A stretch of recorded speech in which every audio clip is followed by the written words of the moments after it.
20 years, huh? 20 years. It That's- doesn't seem like it. I have to tell you, it flies by so fast. So what's different? What's different? Well, I didn't laugh very much in those days. I didn't have a sense of humor. Everything was very serious. And now with my daughter, who's 12 and part British. 12 already? She's 12. God, time really does fly. It does. But she's I taught me remember about reading laughing. you just had your baby. I know. She's Wow. taller. She's taller than I am now. So what's the difference in the business that you're in compared to 20 years ago? Well, I'd say to you 20 years ago, the industry was much more open to developing artists, not just entertainers. There's such an emphasis now on reality TV and reality shows. And then once these artists have been on a season, and some of them go on, but for the most part, a lot of the shows are more interested in the next crop. So the idea of developing artists has changed. It's almost gone. It's not as much, certainly, than it was. It's pretty bad. It's sad, kind of. Versions, do they get another meaning than the original ones sometimes? Some of them? Well, I was finding when we were recording them that the pictures I was having were different pictures. For example, for so long, the song Winter, I would imagine growing up and running to find my father or my grandfather on a snowy evening. And the pictures that started to come weren't me anymore as the little girl, but my daughter, who had fallen on the ice.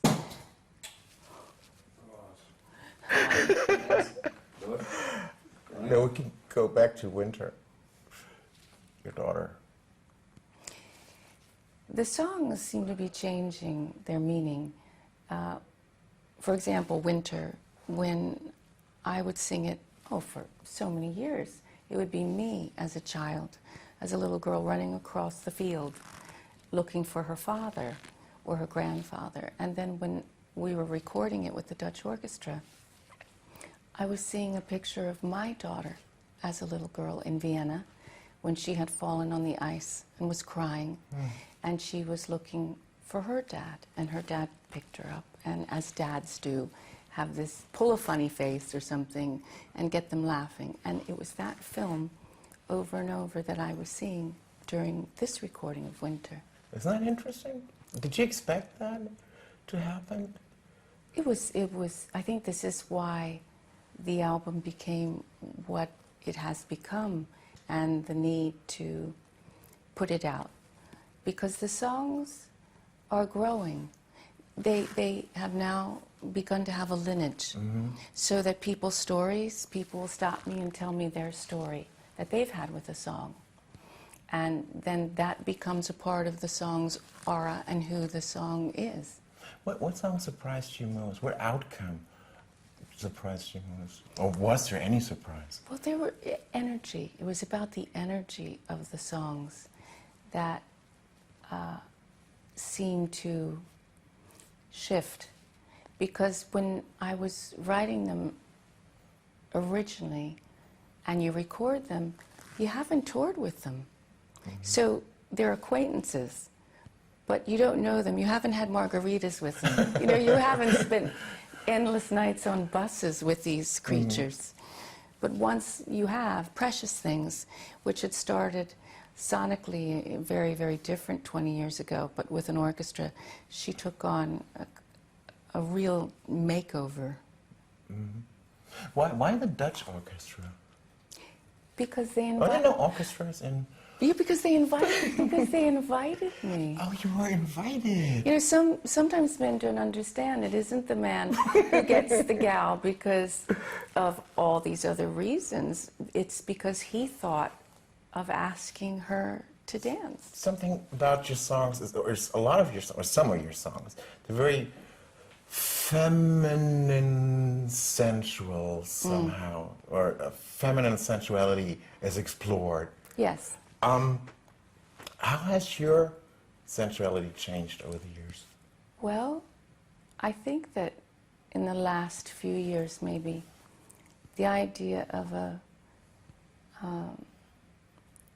erotic spirituality stepped into my awareness. Mm-hmm. And I began to think of romancing the mind, that someone's mind can spark desire. Okay. And in the United States, I think because there's been so much shame that people are pushed to extremes in order to get aroused or excited or to even feel anything. Mm-hmm. They get pushed into these extreme expressions of sensuality, degradation, that kind of thing.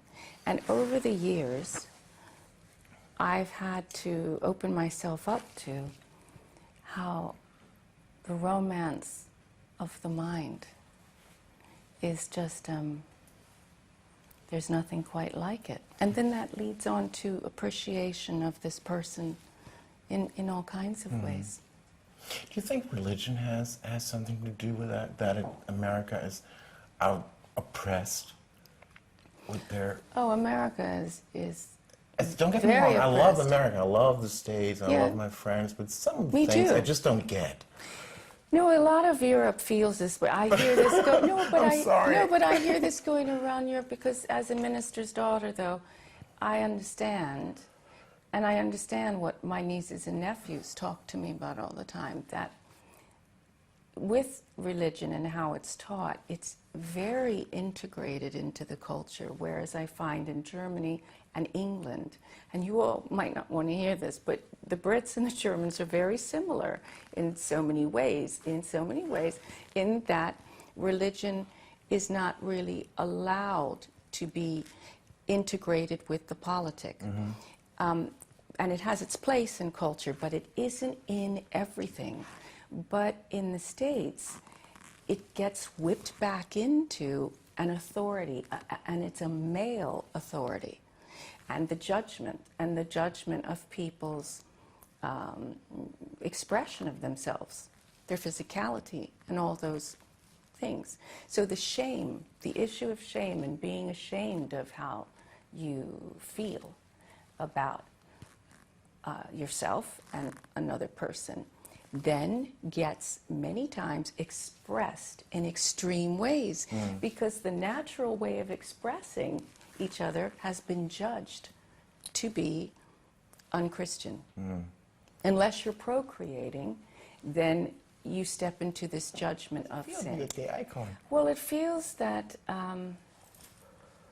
since I was 13, 14, you know, the gay club gave me my very first chance. Once I lost my scholarship. So in shorthand, when I say kicked out of the Peabody, we had no money.